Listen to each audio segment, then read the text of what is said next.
Hi guys, welcome back to my channel. Today we are doing another 100 tile build video. This is my second one, and like all my other second attempts, this one turned out so much better than the first one. So my last 100 tile build video was a family style house with parents and 6 kids, so that was 7 bedrooms, a master bedroom and 6 children's rooms. This time around, we're going for more of a roommate situation. So that's going to be 2 couples and then 4 single sims. So it's still an 8 sim house, but now it's just 6 bedrooms instead of 7. And that makes all the difference, particularly when you combine that with this round table. This round table was a fantastic way for me to minimize the space needed for dining, and it worked out really well. I'm very happy with how this build turned out. So you have 6 seats there, obviously on that dining table, and then 2 on the island counter. So 8 sims can eat at the same time, and you need 2 counters anyway for a sink and dishwasher, and if you want a large enough kitchen. So this worked out fantastically, and as usual, I'm Tetrising in all the pieces that I know I need. So this has 6 bedrooms and 3 bathrooms. So there's a nice ratio, 1 bathroom for every 2 bedrooms.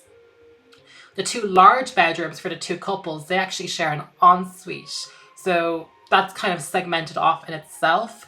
And that was needed because when you do these tiny builds, it's always a matter of where can you put a door. Because when you put a door somewhere, you lose a tile immediately. So as you saw earlier back there, once I kind of built out the shell, I was just throwing in sample doors because I was trying to figure out where I could actually put doors that connect to other rooms. Because when you have so many bedrooms, obviously you have to have so many doors. So yeah, I'm really happy with how this turned out. I even got my 3-seater sofas in this time. Like that was something I wanted to accomplish this time around. So there's obviously 6 seats there. Like there's so much space for 8 sims to viably live together. And you can change this up any way you want. So maybe if you don't want to play an 8 sim family, you can turn some of the bedrooms into skill rooms, like maybe a gym or an office or things like that. But I said to myself I wanted to do a bedroom for a house for 8 sims that actually looked good, and I accomplished it. And Siri is going crazy on my phone. Don't know what that was about.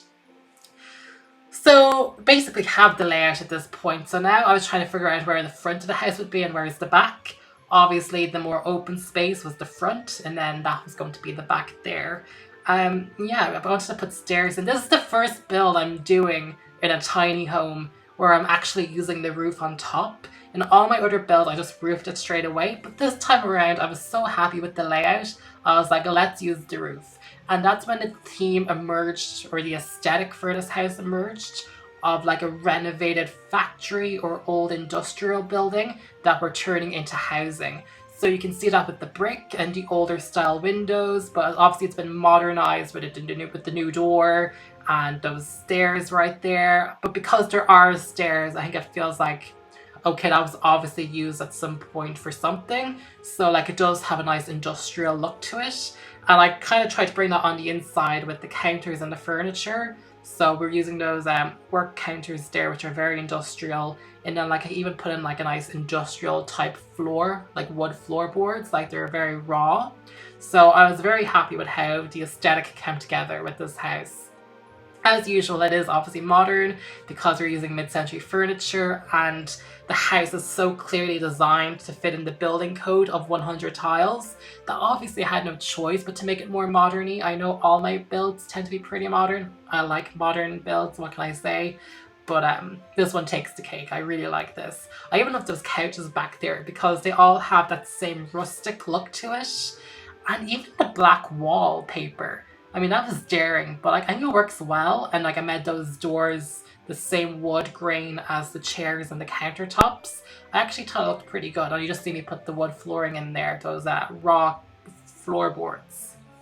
So for the bathrooms, per usual, I like to keep my bathrooms pretty consistent in my builds because if someone's renovating or building a new house, bathrooms tend to look the same for obviously standards reasons. So those are like copy and paste jobs.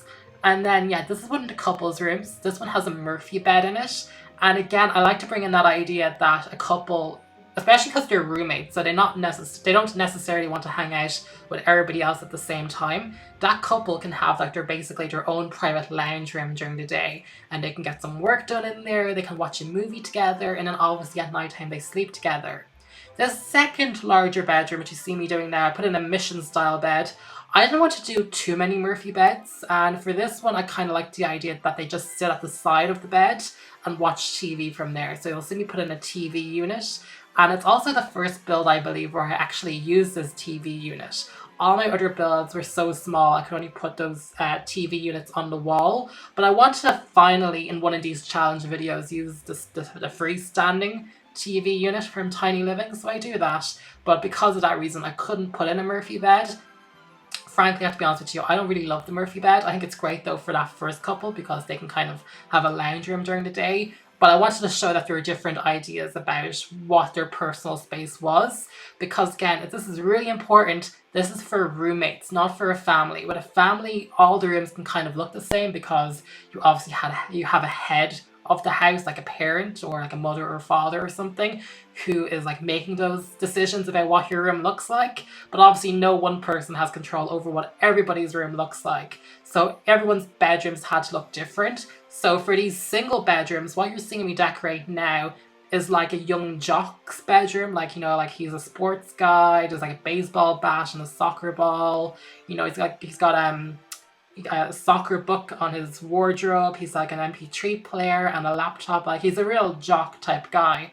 And then this bedroom here is more of like it's more sophisticated, maybe like a fashionista, recent graduate in the fashion career. The bedroom beside the jock is like pure nerd, and you'll see me get to that later.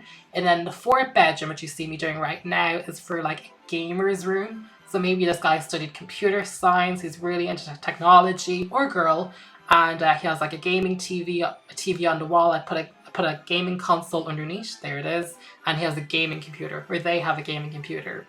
And then for the other room, it's more of a nerdier sim, so that person's really creative. I put a guitar in, I put in like a lot of book.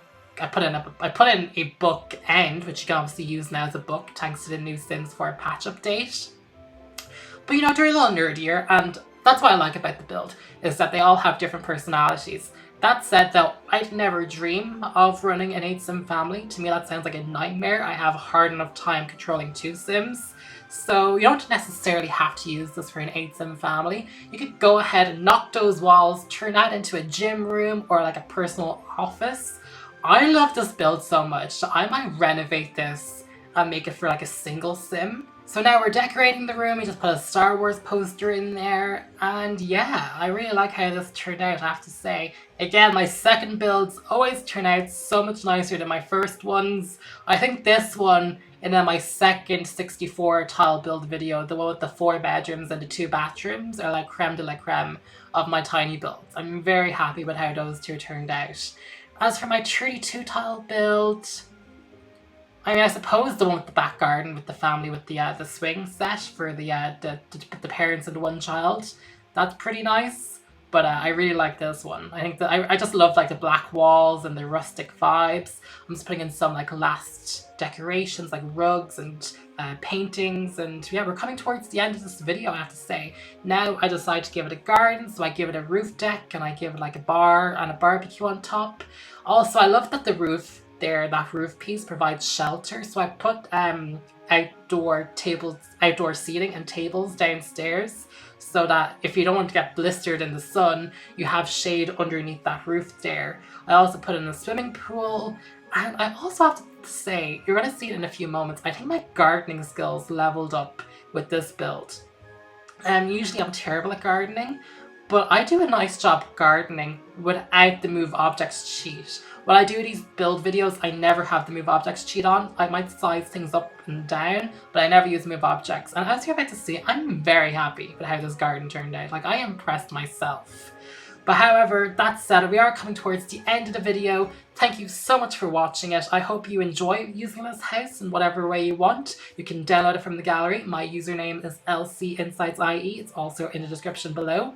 If you enjoyed this video, please subscribe. I'd really appreciate that. And leave a comment below if you plan on using this house in your Sims build. Oh, I put in like a rustic back door to like remind yourselves of like your old style of building. But yeah, leave a comment below. And again, if you liked the video, please subscribe and give this video a thumbs up. Thank you so much for watching, and I'll let you all enjoy this montage, including a lot of this naked hunk guy. For some odd reason, he stripped to go into the pool and the game went off the rails. Okay, bye everybody.